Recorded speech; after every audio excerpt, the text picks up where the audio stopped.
What's up, guys? Welcome to Knockout. I hope everyone's having a good day. I hope everybody stays safe with this whole pandemic. Yeah, just trying to make more content for you guys so you guys can watch. And yeah, don't mind my face here. I have like a pimple. It used to be worse, but anyways, today we're gonna be doing an installment on my E46 wagon. We're gonna be changing my shifter here because you can see there's tons of play. It's actually worse than it looks. Like right now it's in gear. Okay, look at that. And we're gonna be installing a pretty cheap short shifter, you know, nothing too crazy. I paid like 110 for it, Canadian. All right, got a screwdriver. Gonna take this one off. Bada bam, bada boom. Oh yeah, this is out. Oh, don't forget to take your shift knob. What the heck? This is in there. I'm gonna have to yank this bad boy. What the frick? Oh! Since the shifter's out, we are gonna disconnect the windows. Okay, just a couple of clips. There, and then there. Took out like that foam part right there that was in here. Now we're gonna take this rubber here. Never did a E46 before. Interesting. Okay. All right. Let me just take it off. Yank it off. That's like really in there, eh? Right on, eh? It's just freaking. It's like a plug in there, eh? All right. So I got the rubber out. Check this out. So if you have this rubber, you really have to yank it out because this is like underneath the tunnel, right? So you really have to put some force on that. But yo, check this out. That's just, look at that. That's not good. You know, we're only gonna change the short shifter. Today we're just gonna change this assembly here, but I won't change the shifter rod yet. I don't have the joint, unfortunately, but I will be making a separate video for that where you guys can watch and how I do it. Honestly, this is the first time me doing this, and I am not a mechanic, so I'm learning with you guys pretty much. Now we gotta go down there and disconnect everything, okay? Oh, and guys, safety first. Get yourself some jack stands, because you don't want to be under the car with just hydraulic jack, because sometimes it fail and the car can drop on you. And also find anything that will block your wheel tires so the car doesn't move. Safety first, guys. Do not go under the car without any safety stuff because you don't want to die. I secure the car to jack stands, and I put jack on the middle point where you'll see like a rubber mount, you know, just an extra support just in case. Man, this was so hard to get out. Well, you have to open this, pry it up. You'll see when you're underneath. I'll show you when I take the whole assembly. It took me like at least half an hour to get it out because I don't have a hoist, so it's harder to do everything, but it's almost out.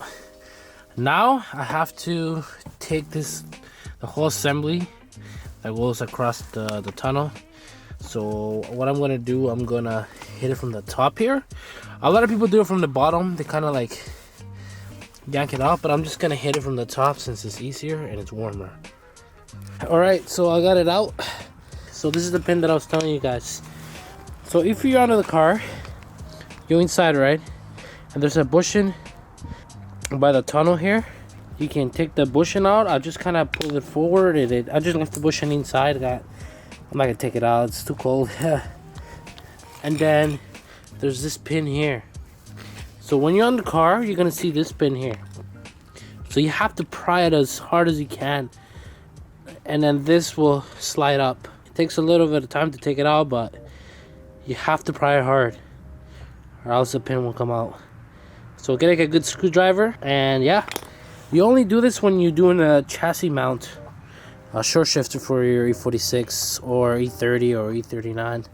So it's almost the same thing. All right, I'm gonna clean this up, make sure nothing's in the way, but that's how it looks. Yeah, check this out. Look at that fitment though. Jeez, damn, that fitment looks good.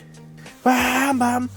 Okay, so I put it on the shortest setting because I want to have like the shortest throw as possible. But I don't know. Let's see if it works. You know, it might be too short. I don't know. But always start from like the shortest so you can adjust it. And we're gonna put it in the selecting rod. All right, let's do it. All right, so I'm only gonna start with 2 bolts so I can line it up in the bottom, and then after I can put all the bolts back. Since I'm alone, I have to kind of put like an Allen key and somehow lock it somewhere here. But if you're alone, just get an Allen key and kind of let it like touch your sure shifter. But I'm only gonna put 2 for now. I'm gonna go in the bottom now. Gonna see if I can do it by myself here. Oh yeah, almost forgot. Like I said, you do not have to drill any holes. Okay, this is already measure where you can just sandwich it from the bottom. Okay, so no holes required. You don't have to drill nothing. Literally a bolt on. This is why I love this chassis mountain sure shifter, because you don't have to do anything. Just take out all the bad stuff, slap it in. As you can see, the holes are already there. I don't know if you can see it. Yeah. All right, guys, an update. I'm having some issues with this bushing here. This is where the selecting rod goes connected to. This pin here is almost the same size as the selecting rod. It's pretty much the same size, so it's not going in at all. So I think this bushing, it's too thick, or the paint is not making it go inside. So what I'm gonna do, I'm gonna use sandpaper and I'm gonna sand it down inside. So before you put everything in, make sure your selecting rod goes in.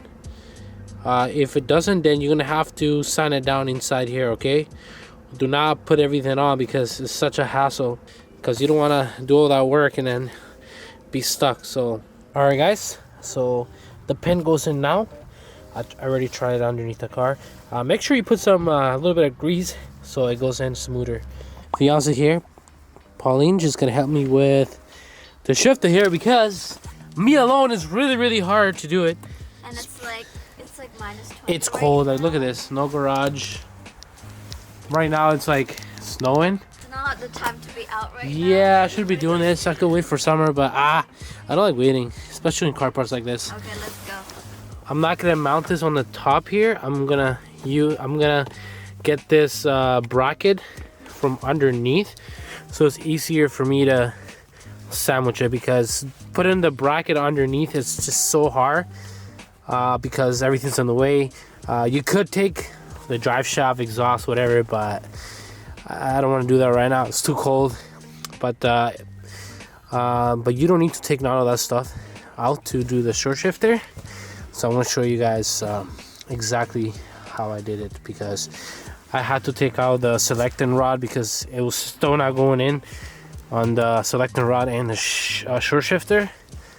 So it was tight, so I just took out the whole thing. I'm going to show you right now. Alright guys, so I took out the selecting rod because I had a hard time trying to put it in this side here, because I'm still having like fitment issues here. It'll still go in, but you have to force it in. So it's hard to do it once this is on the car. So I took it out from the transmission side. It's really easy. You just the pin looks like this here, right here. You just gotta like push it out from this side, from the transmission side. You will see it, and it's easier to put it back on this side, and it's easy to take it out from this side than this side. So once you take out your selecting rod, you put it in here first. Okay, you have to force it in. Make sure you use some sort of lubricant, like grease or something, so it goes in smoother. And you don't want it to put in dry because it could damage the bushing in there.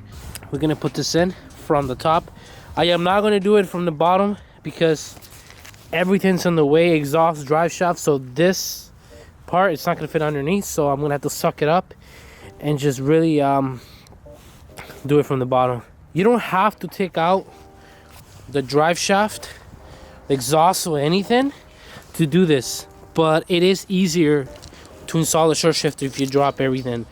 You know, you can drop the transmission a little bit, you can take off the drive shaft, exhaust, whatever. It's much easier, but I don't have much time to do it and it's really cold. This applies to E30s, E39s, E46s.